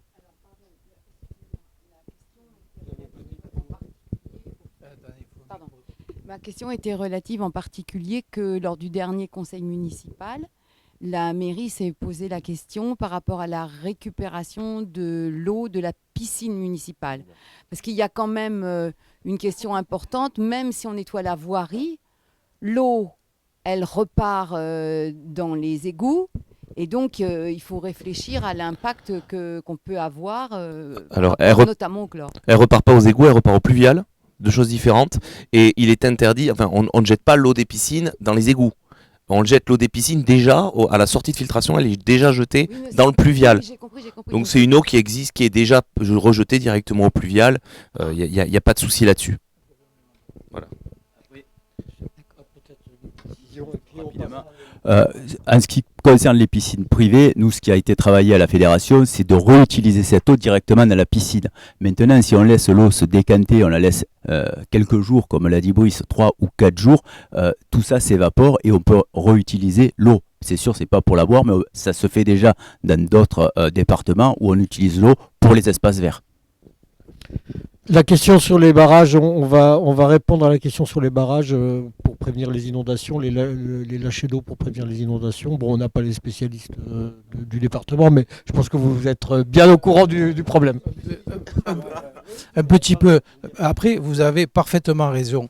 Les barrages qu'on a dans les départements ont une fonction d'écrêteur de crues, c'est-à-dire qu'ils sont là, en fait, pour tamponner des pluies diluviennes qui tomberaient sur la montagne et éviter qu'elles arrivent dans la plaine avec des gros débits et n'inondent la plaine. On l'a d'ailleurs vu lors de la tempête Gloria, juste pour vous donner quelques chiffres. La tempête Gloria, c'est 100 millions de mètres cubes qui sont partis en 2 jours à la mer.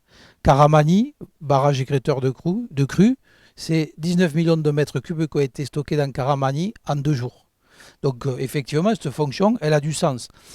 Le problème, nous, que l'on dénonce par rapport à cette gestion des barrages, c'est que cette gestion, elle date en fait de la EGAT de 1940.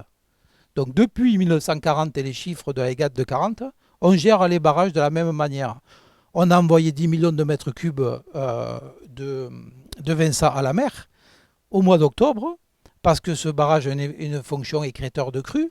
On l'a vidé pour être au niveau minimum, alors qu'on était en pleine période de sécheresse, alors qu'il n'y avait aucune pluie qui était prévue dans les Pyrénées-Orientales. Nous, la question qu'on se pose et le dossier qu'on veut mettre sur la table, c'est: n'est-il pas judicieux dans cette situation-là de vider le barrage à moitié ou à 10 millions, quitte, puisqu'on a quand même aujourd'hui des prévisions météo qui sont assez fines, alors malheureusement, pas tout le temps, parce que ça fait un moment qu'on nous annonce de la pluie dans les PO qu'on n'a pas. Donc, pour garder un peu d'eau, quitte à la vider quelques jours avant les pluies diluviennes, et là c'est là où il faut être intelligent, avoir du bon sens, pas l'envoyer à la mer, mais l'envoyer dans les canaux pour recharger les nappes, dans Villeneuve-de-la-Raho pour monter le niveau de Villeneuve-de-la-Raho et stocker cette eau qu'on a disponible au lieu de l'envoyer à la mer pour dire après on va la désaliniser. Donc nous, ce qu'on demande simplement par rapport à cette fonction écrêteur de crue qui est essentielle, c'est de réfléchir en fonction du contexte à la possibilité d'adapter la gestion de ce barrage pour garder un peu d'eau quand on n'en a pas, pour pouvoir avoir un peu de ressources. Ce qu'on a envoyé à la mer, on l'a plus. Aujourd'hui, on en a besoin. Eh ben, rien n'est tombé cet hiver. Eh ben, cette eau, on l'a plus. Et forcément, nous, on en paye directement les conséquences. À la décharge des responsables, au mois d'octobre, on est aussi juste avant l'équinoxe de mi-novembre, où en général, c'est là qu'on a les plus gros épisodes d'inondation. Voilà. Non, mais effectivement, il y a oui, il y a une règle qui a été appliquée de manière un petit peu. Voilà. Ok. Question suivante. Oui, bon, moi j'ai plus de réflexions que de questions, mais la question me vient aussi sur la santé. Hein. C'est surtout quand on va puiser l'eau dans le pied au sel. Est-ce qu'on est sûr que cette eau ne rencontre pas de problème, ne serait-ce pour l'arrosage, s'il n'y a pas de la santé, un risque de santé publique, et notamment que ce soit de l'arrosage agricole ou l'arrosage privé pour les piscines ou le remplissement des piscines. Après, j'ai une réflexion qui me vient là en vous écoutant. Il y a un acteur qui est oublié, vous l'avez tous cité. Vous l'avez tous cité. C'est le particulier. Je veux dire, qu'on est tous. Parce qu'on est tous consommateurs de l'agriculture locale, on est tous buveurs de vin pour certains. Je veux dire, on va tous dans les commerces, on va tous dans l'hôtellerie, que ce soit localement, parce que moi dernièrement j'étais en Goustrine, j'ai discuté avec des hôteliers, je vais hors département, en France, mais ça m'arrive d'aller à l'étranger.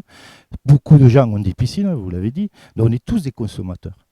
Et je ferai ce vilain jeu de mots, je veux dire, c'est que le consommateur, il est important, il est un acteur principal des Pyrénées-Orientales, je veux dire, et il n'est pas cité. Et souvent, j'ai peur, et ce qu'on lui propose, c'est pour ça que je suis un peu brouillon, mais les trois choses qui sont importantes et les trois débats ont un lien.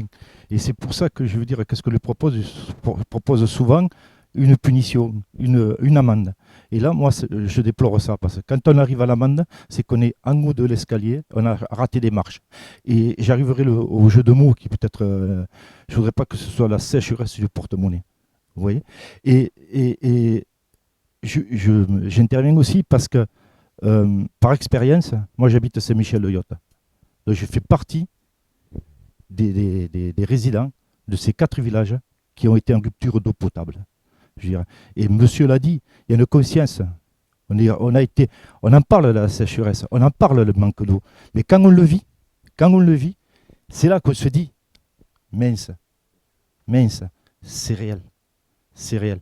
Et moi, je peux vous dire, pour une expérience personnelle, quand on vous dit, ne vous lavez pas les dents, les légumes, ne les lavez plus, lavez-le à l'eau achetée. Et ne vous lavez pas les dents, mais vous avez une habitude, vous brossez les dents avec l'eau du robinet. Je veux vous dire, il faut changer les habitudes. Et toutes ces habitudes-là, il faudra s'y adapter. Il faut surtout qu'on se responsabilise. Je sais qu'on est tous là. Le débat ici est très, très intéressant. Ce matin, il était intéressant, mais on n'a pas pu trop intervenir non plus en face à face. Mais il y a un autre risque qui est lié au manque d'eau. Je veux dire, c'est le risque d'incendie. J'en ai parlé, j'ai posé la question ce matin. Je veux dire, c'est le risque d'incendie. Le prochain forum que vous ferez, ce sera sur les incendies. Et l'évolution je veux dire, des massifs. C'est-à-dire que les massifs, les arbres sont en train de se mourir.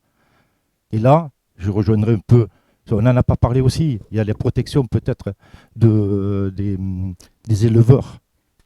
Vous en avez parlé tout à l'heure des éleveurs. Moi, je sais qu'il y a à Corbert, il y a un gars qui est dans l'éco-pâturage. Il faut les aider, ces gars-là. Il faut travailler ensemble. Ce que j'entends, c'est positif aujourd'hui. Vous parlez tous de travailler ensemble, et vous avez raison. Il ne faut surtout pas se tirer dans les pattes et travailler ensemble. Et aider ces gens qui veulent, dans l'éco-pâturage, dans un éco-pâturage vert et vertueux aussi. C'est-à-dire aider.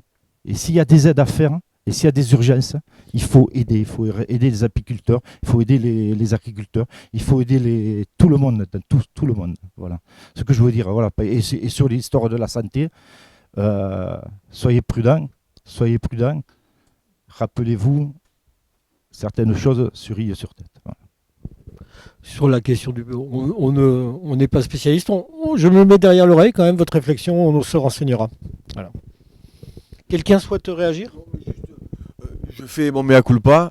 C'est vrai que peut-être je ne sais pas parler des particuliers, mais c'est une déformation professionnelle. Quand je parle d'agriculteur, j'ai l'impression de parler de tous les habitants du département. Voilà. C'est pour ça, j'habite Bachaz, ma cave coopérative est au milieu du village, et j'ai l'impression de parler de tout le village quand je parle des viticulteurs. C'est pour ça. Mais je suis entièrement d'accord.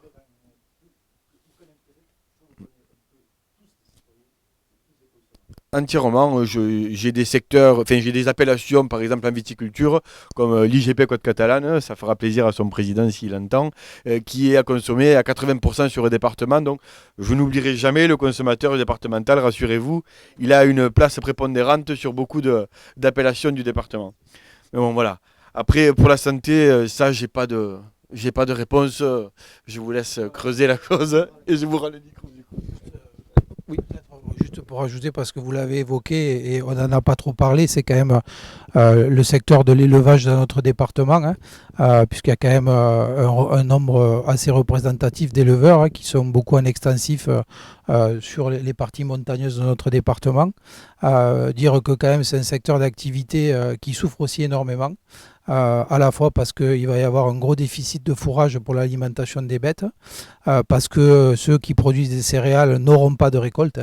Les céréales aujourd'hui, c'est zéro production dans les Pyrénées-Orientales à cause du manque d'eau, puisque ce sont des céréales qui ne sont pas irriguées. Et donc, heureusement que les quelques pluies qu'on a eues en altitude ces dernières semaines ont permis de sauver les estives, c'est-à-dire que grâce aux pluies, il y a encore de l'herbe qui est revenue sur les estives, et donc on envisage pour les éleveurs de pouvoir faire monter les bêtes en estive, ce qui n'était pas le cas il y a 15 jours ou 3 semaines. Donc pour vous dire quand même que la situation de sécheresse des massifs était aussi très avancée.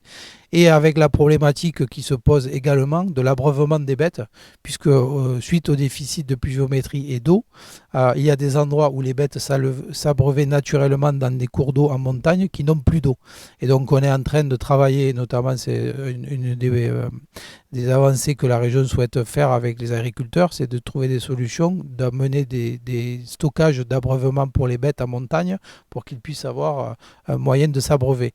Et donc effectivement, c'est un secteur qui est très impacté, un secteur qui, là, par rapport à ce que vous venez de dire aussi, est un enjeu local, parce que la plupart de la viande qui est produite au travers des élevages de notre département et du lait est essentiellement consommé localement, et nous nous en manquons puisqu'en fait on en importe une grande partie. Et juste pour ajouter quand même, que j'espère que vous ne l'avez pas loupé, j'ai bien dit que nous, dans les Pyrénées-Orientales, quand on parle d'agriculture, on ne peut pas parler d'agriculture sans penser des consommateurs, parce que c'est quand même la finalité de nos productions, et que c'est là où à un moment donné, si on se pose des questions de ce qu'on doit faire demain, il faut aussi se demander dans quel marché on est et pour quelles attentes des consommateurs, et c'est évidemment essentiel de se poser cette question. C'est pour ça qu'à un moment donné, les gens qui nous expliquent, alors qu'ils ne connaissent pas notre métier, qu'il faut changer de modèle agricole et qu'il faudrait faire les choses tout autrement qu'on les fait aujourd'hui, moi je leur dis simplement, pour que les choses soient simples, écoutez, venez dans les Pyrénées-Orientales, prenez une exploitation agricole et montrez-nous ce qu'il faut faire. Parce que c'est plus facile de dire que de faire. Donc à un moment donné, au lieu de donner des leçons, venez, prenez une exploitation, cultivez et montrez-nous que demain, on va avoir un modèle économique sans eau, qui est rentable, économique et qui produit des productions qui sont attendues par le consommateur. Parce que nous, en tout cas, on n'a pas trouvé ça. Par contre, beaucoup nous le disent, mais personne n'est venu le faire. Alors, comme je vous le dis, donnez-nous l'exemple. On attend que ça. Question, oui. Oui, bonjour. Merci de me donner la parole. Je suis le représentant de Fresnes 66 et donc à ce titre, je voudrais interpeller les agriculteurs au sujet du schéma de cohérence territoriale qui est en révision, comme vous le savez. Aujourd'hui, la croissance démographique qui est prévue dans ce schéma de cohérence territoriale est de 0,7, c'est-à-dire qu'on attend à peu près 80 000 habitants supplémentaires d'ici la prochaine décade. Monsieur Garcia revient sur le sujet de la sécurisation de l'eau potable avec un prélèvement sur le barrage de Vincent, un prélèvement supplémentaire de 20 millions de mètres cubes pour assurer la fonction d'AEP sur le secteur de Villeneuve-de-la-Raho à travers un pipeline où ça pourra se faire éventuellement, j'imagine, à travers les canaux, puisque aujourd'hui Villeneuve-de-la-Raho est alimenté par le canal de Perpignan. Et donc, ce qui pose question, effectivement, c'est que c'est un prélèvement supplémentaire aujourd'hui.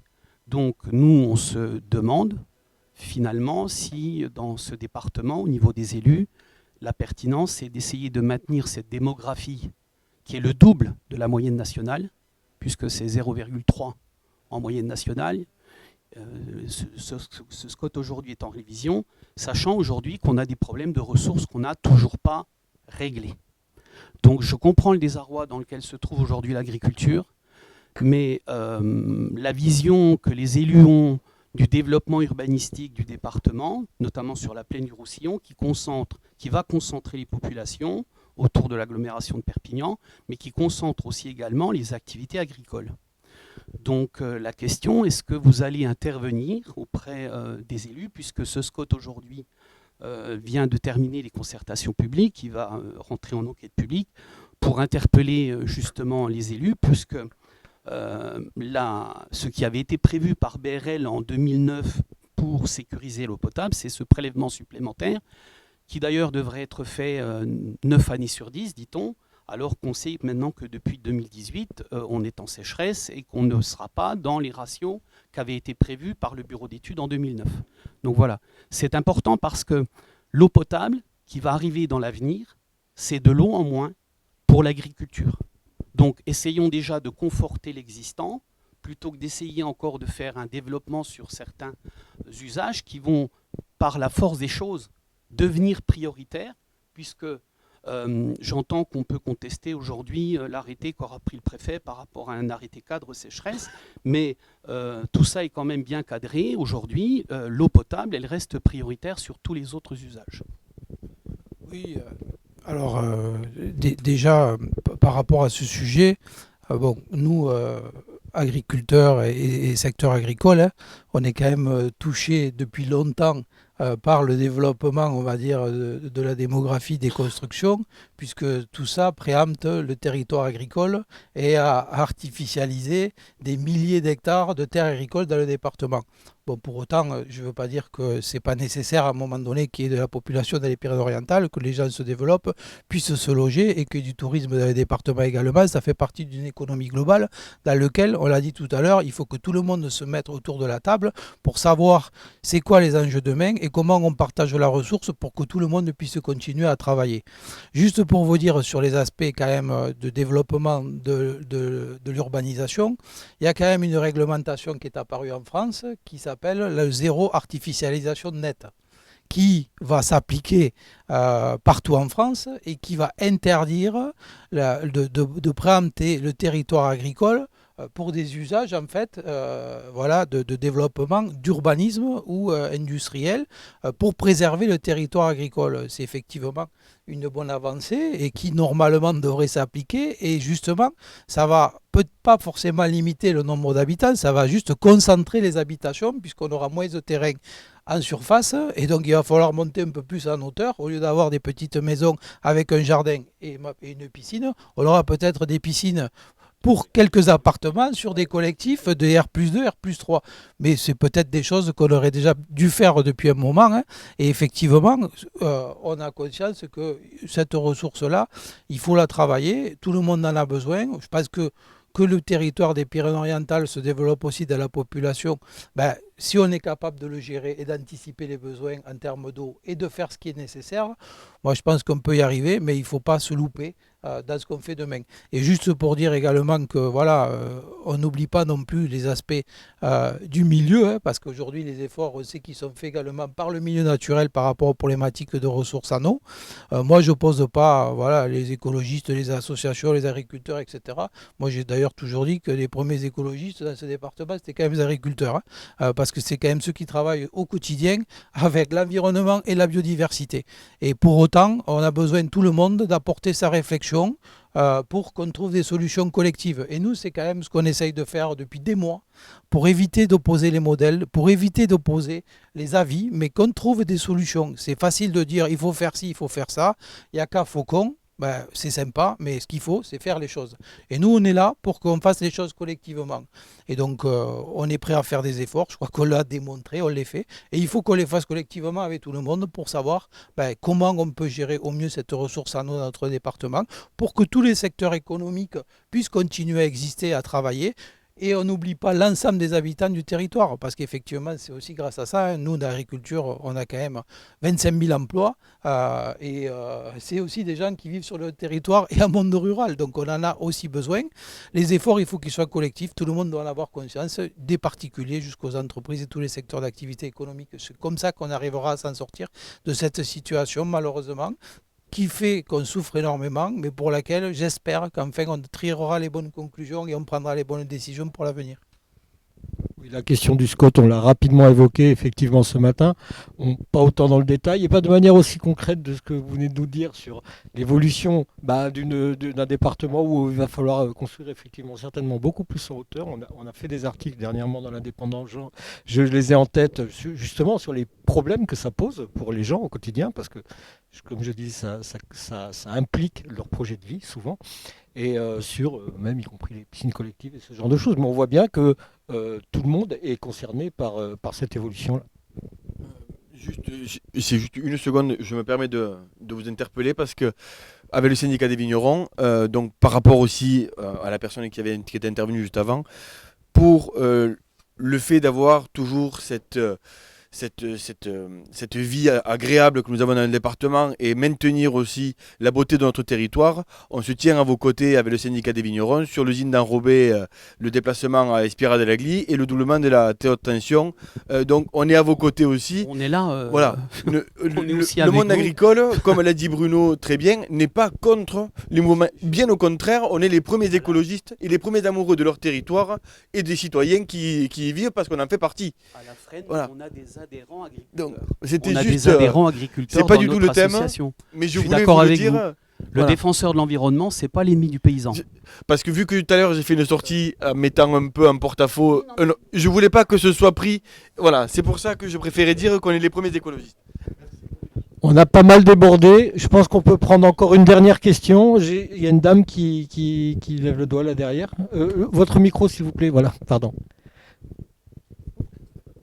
Oui, bonjour. Merci à l'Indépendant déjà de permettre ce genre de table ronde.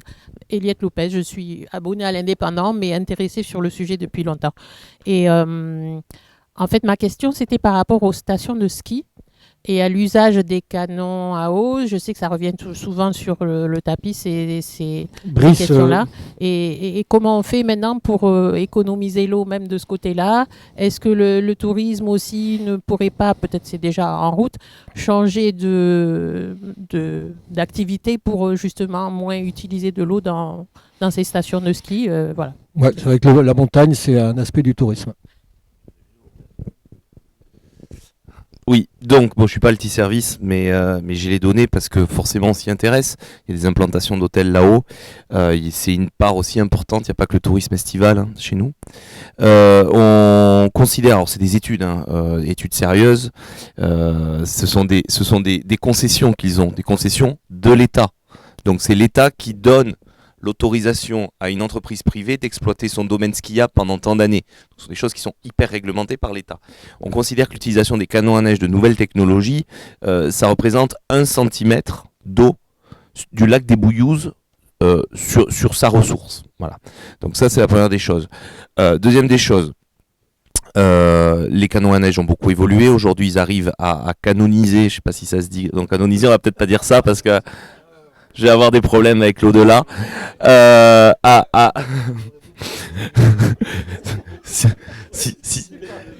Si t'as du vin de messe pour moi, non, ils arrivent à utiliser les canons jusqu'à, je crois, 3 degrés. Ce qui il y a quelques années n'était pas possible, donc ils arrivent voilà, à optimiser l'utilisation de la neige. Vous dire quoi? Comme ça a été dit, hein, et comme je l'ai dit tout à l'heure, on reste dans une activité commerciale. S'il n'y a pas de neige chez nous, ils iront ailleurs. Non mais, vous savez, moi ce matin, je suis à mon hôtel depuis 7h ce matin, je parle avec mes clients. Le client, si demain il n'y a plus les activités touristiques auxquelles il a envie, qu'il désire, il ira ailleurs. Et avec ça, tout le territoire tombera. Ça ne veut pas dire qu'on doit faire n'importe quoi. Ça ne veut pas dire qu'on ne doit pas réfléchir à de nouvelles possibilités. Vous avez un tourisme vert qui s'est vachement développé là-haut. Je prends l'exemple de la station des Angles avec la fameuse luge là qui descend, qui est sympa. Vous avez des nouvelles activités qui se créent un peu partout. Vous avez la randonnée en raquette, vous avez la randonnée à pied, vous avez le vélo tout-terrain qui fonctionne très très bien. Il y a une diversification de l'activité et on est assez serein sur une pérennisation du tourisme sur les Hauts-Cantons pour les années à venir. C'est pareil qu'en bas, c'est un tourisme qui est en mutation. On ne doit pas faire de changements radicaux au même titre. Voilà, moi ceux qui ont l'idée pour remplir des stations de ski et donner du boulot, d'avoir une idée révolutionnaire, je suis comme toi, hein, je les attends. Il y en a beaucoup qui ont des idées, mais ils n'ont pas monté une entreprise. Monter une entreprise, c'est un business, c'est un équilibre financier, c'est de l'emploi. Il ne faut pas qu'on l'oublie, on est dans un département qui a 45 000 demandeurs d'emploi. Moi, c'est mon leitmotiv. Alors, j'embête tout le monde avec ça, mais c'est important parce que le premier rôle social dans le département, ce n'est pas l'État, ce n'est pas les institutions départementales. Le premier rôle social, c'est nous, c'est les chefs d'entreprise. Et donc, quand on se lève le matin et que le carnet de commandes est vide, comme monsieur, on ne pense pas à dire mince alors je ne vais pas pouvoir changer ma bagnole. On pense à, comme a dit Éric Lanéluc, qui en plus est un ami à moi, le pisciniste, qu'est-ce que je vais faire de mes salariés? Voilà. Donc il y a beaucoup d'emplois là-haut, l'économie de la neige est en train d'évoluer, l'impact des canons à neige a beaucoup diminué ces dernières années, donc on est 1 cm à peu près de la ligne d'eau, c'est des enquêtes qui sont publiques, et il y a une diversification des activités, et c'est très bien parce que je pense vraiment qu'on a une montagne qui a beaucoup de choses à offrir. 1 centimètre pour combien de temps Pour la saison. Sur toute la saison, c'est 1 cm d'eau de bouillouse qui est consommée. Voilà. Au niveau cubage, 1 cm sur la surface du lac, ça représente combien de mètres cubes? J'en sais absolument rien. À mon avis, pas mal. Oui, non, simplement parce qu'on est devenus des spécialistes dans la gestion des barrages et les volumes des barrages. En fait, juste pour vous dire, parce que tout le secteur de la neige était à nos côtés au mois de janvier, parce qu'encore une fois, nous, notre défense, c'est la ruralité et l'ensemble des acteurs du territoire aujourd'hui. C'est comme ça que le combat, il faut qu'on le mène pour défendre tout le territoire et l'ensemble de ces acteurs. Sur les stations de ski, notamment de Font-Romeu, en gros, le droit d'eau, s'il y en a, ce n'est pas une obligation, il est de 500 000 mètres cubes en fait, sur le barrage des Bouillouzes.